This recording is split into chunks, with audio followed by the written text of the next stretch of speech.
ਇਹਲੇ group ਵਿੱਚ ਇਹ ਕੁਛ ਪੰਕਤੀਆਂ ਲਿਖੀਆਂ ਹੋਈਆਂ ਹਨ।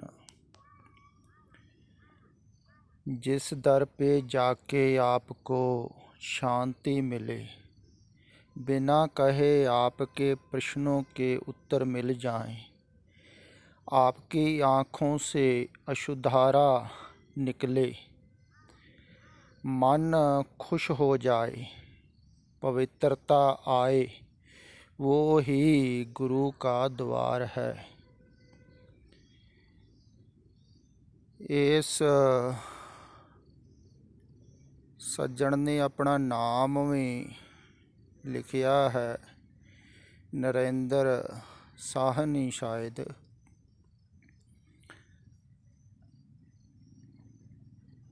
पर मैं इनू दसना चाहना हाँ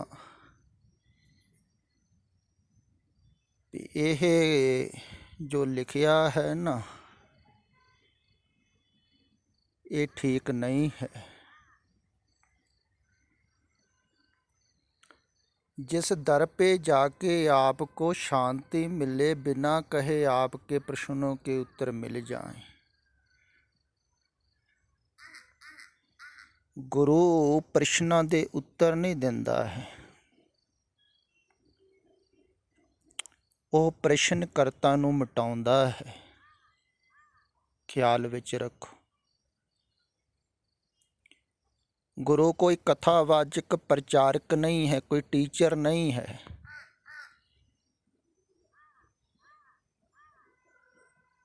वो तुहाडे प्रश्नां नूं समाप्त करदा है, क्योंकि प्रश्न उठ रहे हैं मन तो, ते मन ते ही चोट करदा है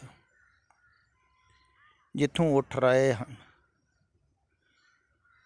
ते जदों उत्थे चोट करेगा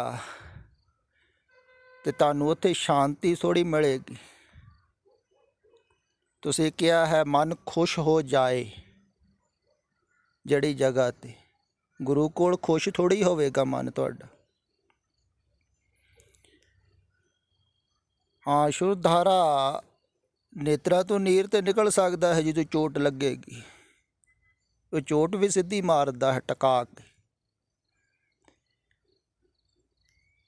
ते गुरु मटाउंदा है, गुरु चोट करदा है, उत्थे शांति भी नहीं मिलेगी पहले पहल तुहानूं गुरु कोल। इस करके गुरु कोल टिकना भी औखा हुंदा है पहले पहल। बड़ी कठिन परीक्षा है, जिवें पहले पहल कोई फौज की नौकरी दे विच जांदा है ना, ते फौजी कहंदे हन अगर एक समा टिक गया ट्रेनिंग के दौरान तो फिर अगे कामयाब हो जाता है। इवें ही है, पहले पहल ते चोट सहारनी बहुत कठिन है।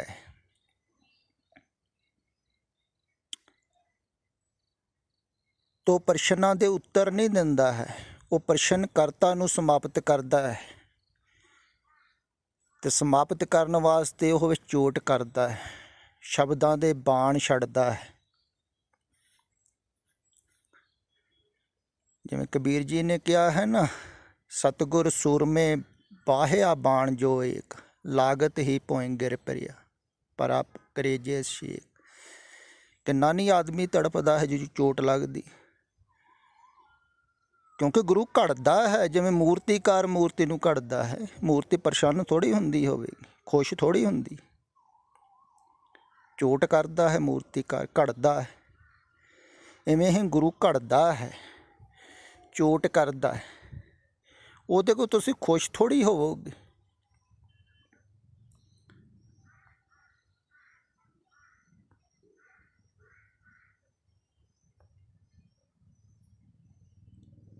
ਤੇ ਉਹਦੇ ਕੋਲ ਪ੍ਰਸ਼ਨਾਂ ਦੇ ਉੱਤਰ ਨਹੀਂ ਮਿਲਦੇ ਹਨ, ਉਹ ਪ੍ਰਸ਼ਨਾਂ ਦੇ ਉੱਤਰ ਨਹੀਂ ਦਿੰਦਾ ਹੈ। ਪਰ ਪ੍ਰਸ਼ਨਾਂ ਦੇ ਉੱਤਰ ਦਿੰਦੇ ਹਨ ਟੀਚਰ, ਕਥਾਵਾਚਕ, ਪ੍ਰਚਾਰਕ। ਇਹੋ ਹੀ ਤੇ ਭਿੰਨਤਾ ਹੈ ਗੁਰੂ ਦੇ ਵਿੱਚ ਤੇ ਟੀਚਰ ਦੇ ਵਿੱਚ, ਬਾਹਰਲੇ ਗੁਰੂ ਦੇ, ਸੰਸਾਰੀ ਗੁਰੂ ਦੇ ਵਿੱਚ। ਸੰਸਾਰਿਕ ਗੁਰੂ ਨੇ ਕੁਛ ਸਿਖਾਉਣਾ ਹੈ ਤੁਹਾਨੂੰ, ਧਾਰਮਿਕ ਗੁਰੂ ਨੇ ਤੁਹਾਨੂੰ ਮਿਟਾਉਣਾ ਹੈ, ਇਹ ਗੱਲ ਖਿਆਲ ਵਿੱਚ ਰੱਖਿਓ।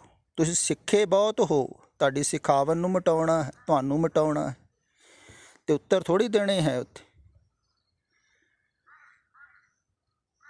ਅਤੇ ਉਹ ਉੱਤਰ ਨਹੀਂ ਦਿੰਦਾ ਹੈ। ਫਿਰ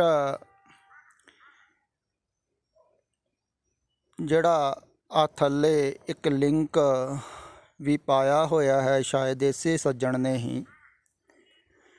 ਅਤੇ ਉੱਦਾਂ ਤਾਂ ਮੈਂ ਲਿੰਕ ਖੋਲ੍ਹ ਕੇ ਕੁਛ ਸੁਣਦਾ ਨਹੀਂ ਹਾਂ, ਦੇਖਦਾ ਨਹੀਂ ਹਾਂ, ਬਹੁਤ ਪ੍ਰੇਮੀ ਪਾਉਂਦੇ ਹਨ, ਪਰ ਇਹ ਗਰੁੱਪ ਦੇ ਵਿੱਚ ਪਾਇਆ ਸੀ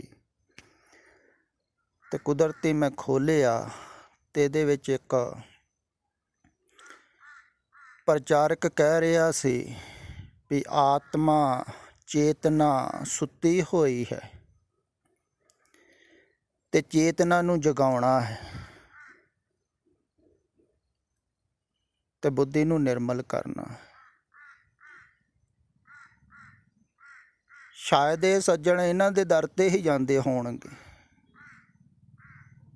ਕਿਉਂਕਿ ਇਹਨਾਂ ਤੋਂ ਹੀ ਪ੍ਰਸ਼ਨਾਂ ਦੇ ਉੱਤਰ ਮਿਲ ਸਕਦੇ ਹਨ।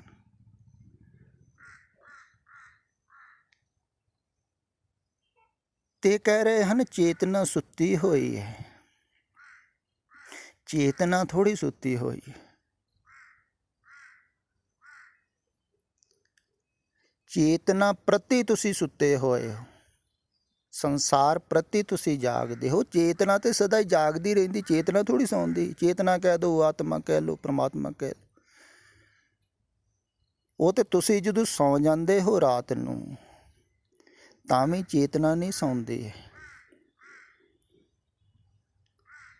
ਅਗਰ ਤੁਹਾਨੂੰ ਸਵੇਰੇ ਪੁੱਛੇ ਕੋਈ ਕਿਹੋ ਜਿਹੀ ਨੀਂਦ ਆਈ, ਤੁਸੀਂ ਕਹੋਗੇ ਬੜੀ ਹੀ ਗਹਿਰੀ ਨੀਂਦ ਆਈ, ਬੜੀ ਆਨੰਦਪੂਰ,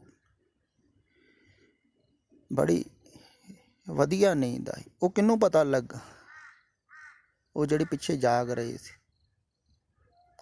ਚੇਤਨਾ ਨਹੀਂ ਜਾਗਦੀ, ਤੁਸੀਂ ਸੌਂ ਗਏ ਸੀ, ਤੁਹਾਡਾ ਦਿਮਾਗ ਸੌਂ ਗਿਆ ਸੀ, ਬੁੱਧੀ ਸੌਂ ਗਈ ਸੀ, ਮਨ ਸੌਂ ਗਿਆ ਸੀ ਗਹਿਰੀ ਨੀਂਦ ਦੇ ਵਿੱਚ, ਸੁਸ਼ੁਪਤੀ ਦੇ ਵਿੱਚ। ਪਰ ਚੇਤਨਾ ਤਾਂ ਜਾਗਦੀ, ਚੇਤਨਾ ਥੋੜ੍ਹੀ ਸੌਂਦੀ। ਤੁਸੀਂ ਚੇਤਨਾ ਦੇ ਪ੍ਰਤੀ ਸੁੱਤੇ ਹੋਏ ਹੋ ਤਾਂ ਸੰਸਾਰ ਦੇ ਪ੍ਰਤੀ ਜਾਗ ਰਹੇ ਹੋ, ਸਥੂਲ ਦੇ ਪ੍ਰਤੀ ਜਾਗ ਰਹੇ ਹੋ, ਸੂਖਸ਼ਮ ਦੇ ਪ੍ਰਤੀ ਸੁੱਤੇ ਹੋਏ ਹੋ, ਆਪਣੇ ਪ੍ਰਤੀ ਸੁੱਤੇ ਹੋਏ ਹੋ, ਸੰਸਾਰ ਦੇ ਪ੍ਰਤੀ, ਪਰ ਦੇ ਪ੍ਰਤੀ ਜਾਗ ਰਹੇ ਹੋ।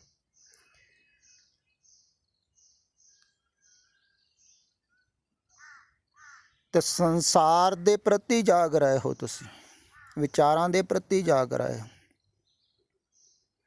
ਸਰੀਰ ਦੇ ਪ੍ਰਤੀ ਜਾਗ ਰਹੇ ਹੋ, ਚੇਤਨਾ ਦੇ ਪ੍ਰਤੀ ਸੁੱਤੇ ਹੋਏ ਹੋ। ਅਤੇ ਚੇਤਨਾ ਨੂੰ ਨਹੀਂ ਜਗਾਉਣਾ ਹੈ, ਤੁਸੀਂ ਜਾਗਣਾ ਹੈ। ਤੁਸੀਂ ਜਦੋਂ ਆਪਣੇ ਪ੍ਰਤੀ ਹੋਸ਼ ਪੂਰਨ ਹੋ ਜਾਓਗੇ, ਸੰਸਾਰ ਵਿੱਚੋਂ ਧਿਆਨ ਹਟਾਓਗੇ,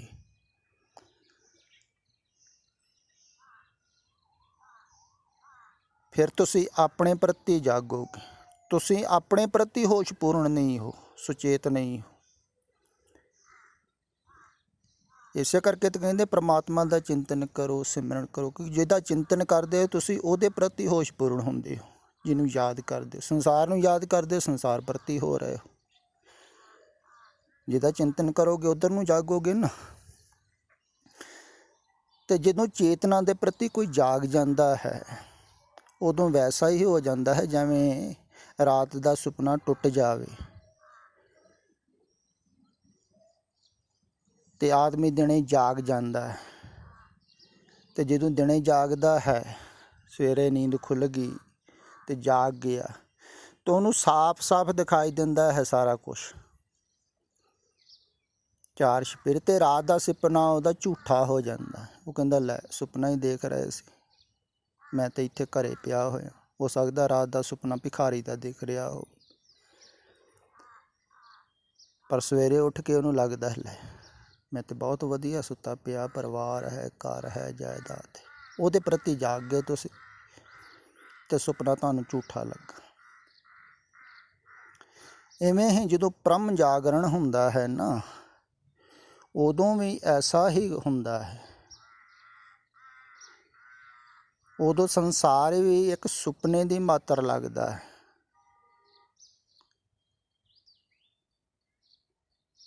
ਝੂਠ ਲੱਗਦਾ ਹੈ। ਜਿਵੇਂ ਸੁਪਨਾ ਤੁਸੀਂ ਰਾਤ ਦੇਖਿਆ ਝੂਠਾ ਸੀ, ਜਾਗੇ ਤਾਂ ਹੀ ਪਤਾ ਲੱਗਾ ਨਾ। ਇੱਦਾਂ ਹੀ ਜਦੋਂ ਪਰਮ ਜਾਗਰਣ ਹੋਵੇਗਾ ਸੰਸਾਰ ਵੀ ਇੱਕ ਸੁਪਨਾ ਲੱਗਦਾ ਹੈ ਹੀ ਸੁਪਨਾ।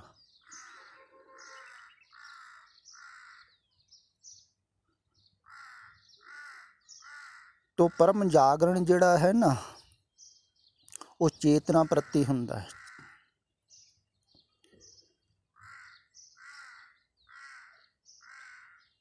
ਚੇਤਨਾ ਪ੍ਰਤੀ ਜਿਹੜਾ ਜਾਗ ਗਿਆ, ਸੁਚੇਤ ਹੋ ਗਿਆ। ਤਦੇ ਕਿਹਾ ਨਾ ਚੇਤਨਾ ਹੈ ਤੋ ਚੇਤ ਲੈ ਨਿਸਤਿਨ ਪ੍ਰਾਣ।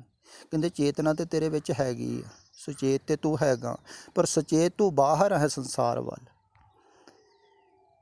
ਆਪਣੇ ਪ੍ਰਤੀ ਸੁਚੇਤ ਨਹੀਂ। ਤੁਸੀਂ ਕੌਣ ਹੋ ਤੁਸੀਂ ਨਹੀਂ ਜਾਣਦੇ ਹੋ। ਤੁਸੀਂ ਪਰਿਵਾਰ ਨੂੰ ਜਾਣਦੇ ਹੋ, ਘਰ ਨੂੰ ਜਾਣਦੇ ਹੋ, ਆਲੇ ਦੁਆਲੇ ਸਾਰਿਆਂ ਨੂੰ ਜਾਣਦੇ ਹੋ ਕੌਣ ਕੌਣ ਹੈ। ਸਰੀਰ ਨੂੰ ਵੀ ਜਾਣਦੇ ਹੋ, ਸਰੀਰ ਵੀ ਬਾਹਰ ਹੈ। ਸਰੀਰ ਬਾਰੇ ਦੱਸ ਦਿੰਦੇ ਹੋ ਮੈਂ ਇਹ ਹੈ ਮੈਂ ਉਹ, ਪਰ ਤੁਸੀਂ ਕੌਣ ਹੋ? ਕਿਉਂਕਿ ਉਸ ਪੱਖ ਵਿੱਚ ਤੁਸੀਂ ਸੁਚੇਤ ਨਹੀਂ ਹੋ, ਜਾਗਦੇ ਨਹੀਂ।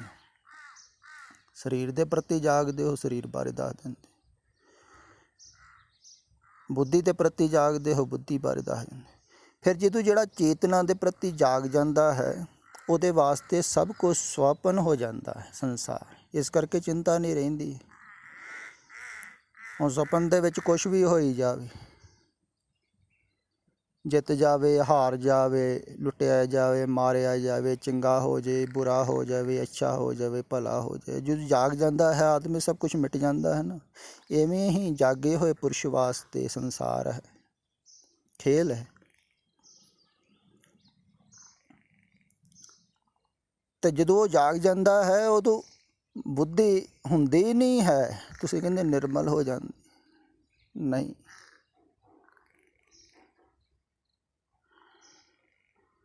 ਉਹ ਤਾਂ ਕੁਛ ਵੀ ਨਹੀਂ ਹੁੰਦਾ। ਬੁੱਧ ਕੀ, ਬੁੱਧ ਮੇ ਨਾ ਬੁੱਧ ਰਹੇ, ਮਤ ਮੇ ਨਾ ਮਤ। ਉੱਥੇ ਤਾਂ ਕੁਛ ਵੀ ਨਹੀਂ ਰਹਿੰਦਾ। ਅਗਰ ਬੁੱਧੀ ਨਿਰਮਲ ਕਰ ਰਿਹਾ ਹੈ ਕੋਈ ਨਿਰਮਲ ਬੁੱਧੀ ਵਾਲਾ, ਫਿਰ ਬਣ ਜੂਗਾ ਮੇਰੀ ਬੜੀ ਨਿਰਮਲ ਬੁੱਧੀ। ਇਹੋ ਹੀ ਤਾਂ ਕਹਿੰਦੇ ਹਨ ਕਈ, ਮੈਂ ਬੜਾ ਗਿਆਨਵਾਨ ਹਾਂ, ਬੜੇ ਨਿਰਮਲ ਵਿਚਾਰ ਹਨ ਮੇਰੇ, ਬੁਰੇ ਵਿਚਾਰ ਨੂੰ ਵਿੱਚ ਆਉਣ ਨਹੀਂ ਦਿੰਦਾ। ਕਿੰਨਾ ਕੁ ਰੋਕੋਗੇ, ਆ ਹੀ ਜਾਂਦੇ ਹਨ। ਬਾਹਰ ਨਹੀਂ ਕੋਈ ਪ੍ਰਗਟ ਕਰਦਾ ਹੈ, ਅੰਦਰ ਤੇ ਚੱਲੀ ਜਾਂਦੇ ਨੇ ਧਾਰਮਿਕ ਲੋਕਾਂ ਦੇ, ਪ੍ਰਚਾਰਕਾਂ ਦੇ। ਤੇ ਖਿਆਲ ਵਿੱਚ ਰੱਖੋ, ਅਗਰ ਤੁਹਾਨੂੰ ਵਾਸਤਵਿਕ ਦੇ ਵਿੱਚ ਜਿਹੜੇ ਸਥਾਨ 'ਤੇ ਤੁਸੀਂ ਜੁੜੇ ਹੋਏ ਹੋ ਜਾਂ ਚੰਗਾ ਲੱਗਦਾ ਹੈ ਤੁਹਾਨੂੰ, ਤੁਸੀਂ ਕਹਿੰਦੇ ਮਨ ਖੁਸ਼ ਹੋ ਜਾਂਦਾ। ਅਗਰ ਖੁਸ਼ ਹੀ ਕਰਨਾ ਹੈ ਮਨ ਤੁਹਾਨੂੰ, ਤੁਸੀਂ ਉੱਤੇ ਪ੍ਰਸ਼ਨਾਂ ਦੇ ਉੱਤਰ ਮਿਲ ਜਾਂਦੇ ਹਨ। ਤੁਹਾਨੂੰ ਲੱਗਦਾ ਹੈ ਉੱਥੇ ਕੁਛ, ਤੇ ਉੱਥੇ ਜੁੜੋ, ਇਮਾਨਦਾਰ ਹੋ। ਮੈਂ ਇਹ ਕਹਿ ਰਿਹਾ ਆਪਣੇ ਪ੍ਰਤੀ, ਕਿਉਂਕਿ ਅਧਿਆਤਮਿਕ ਦਾ ਜਿਹੜਾ ਮਾਰਗ ਹੈ ਨਾ, ਇਹ ਤੁਸੀਂ ਇੱਦਾਂ ਨਹੀਂ ਤੈਅ ਕਰ ਸਕਦੇ ਵੀ ਇੱਕ ਪੈਰ ਉਸ ਪਾਸੇ ਰੱਖ ਦਿਓ ਅਤੇ ਇੱਕ ਪੈਰ ਇਸ ਪਾਸੇ ਰੱਖ ਲਓ। ਕਿਉਂਕਿ ਇੱਥੇ ਬਹੁਤ ਭਿੰਨਤਾ ਹੈ। ਹੁਣ ਉਹ ਜੋ ਕਹਿ ਰਹੇ ਹਨ ਮੇਰੀ ਗੱਲ ਨਾਲ ਤਾਲਮੇਲ ਖਾ ਹੀ ਨਹੀਂ ਰਿਹਾ ਉਹਨਾਂ ਨੂੰ, ਉਹ ਤਾਂ ਬਾਹਰ ਦੀਆਂ ਗੱਲਾਂ ਕਰੀ ਜਾਂਦੇ। ਅਤੇ ਤੁਸੀਂ ਕਿਵੇਂ ਸਮਝੋਗੇ? ਅਗਰ ਉਹਨਾਂ ਨੂੰ ਹੀ ਸਮਝ ਵਿੱਚ ਆ ਰਿਹਾ ਹੈ, ਤੁਹਾਨੂੰ ਚੰਗਾ ਲੱਗ ਰਿਹਾ ਹੈ, ਤਾਂ ਉੱਧਰ ਨੂੰ ਜਾਓ। ਮੈਂ ਕਹਿੰਦਾ ਨਹੀਂ। ਇਹੋ ਹੀ ਤਾਂ ਮੈਂ ਵਾਰ-ਵਾਰ ਕਹਿੰਦਾ। ਹੁਣ ਮੈਨੂੰ ਇਹਨਾਂ ਨਾਲ ਕੋਈ ਲੈਣਾ ਦੇਣਾ ਨਹੀਂ ਹੈ, ਜੋ ਜਿਨ੍ਹਾਂ ਦੀ ਇਹਨਾਂ ਨੇ ਰਿਕਾਰਡਿੰਗ ਪਾਈ ਹੈ, ਸਾਧੂ ਮਹਾਤਮਾ ਜਿਹੜੇ ਹਨ। ਅਤੇ ਮੈਨੂੰ ਤਾਂ ਕੋਈ ਪਤਾ ਵੀ ਨਹੀਂ ਹੈ ਇਹਨਾਂ ਦਾ ਕੌਣ ਹਨ ਇਹ। ਅਤੇ ਮੈਂ ਬਹੁਤਿਆਂ ਬਾਰੇ ਕਹਿੰਦਾ ਹਾਂ, ਮੈਨੂੰ ਕਿਸੇ ਨਾਲ ਲੈਣਾ ਦੇਣਾ ਨਹੀਂ ਹੈ। ਖਿਆਲ ਵਿੱਚ ਰੱਖੋ, ਸਰੋਤਿਆਂ ਨਾਲ ਜਿਹੜੇ ਜੁੜ ਰਹੇ ਹਨ ਉਹਨਾਂ ਨਾਲ ਹੈ ਵੀ ਤੁਸੀਂ ਇੱਕ ਪਾਸੇ ਜੋਗੇ ਹੋ ਜਾਓ। ਸੰਗਤ ਕਰੀਏ ਏਕ ਕੀ, ਆਨ ਦੁਬਿਧਾ ਜਾਏ। ਇੱਕ ਦੇ ਨਾਲ ਤੁਹਾਡੀ ਦੁਬਿਧਾ ਮਿਟੂਗੀ, 2-4 ਦੇ ਨਾਲ ਜੁੜੋਗੇ ਨਾ ਦੁਬਿਧਾ ਵਧੇਗੀ, ਮਿਟੇਗੀ ਨਹੀਂ। ਇਹ ਖਿਆਲ ਵਿੱਚ ਰੱਖਿਓ ਤੁਸੀਂ।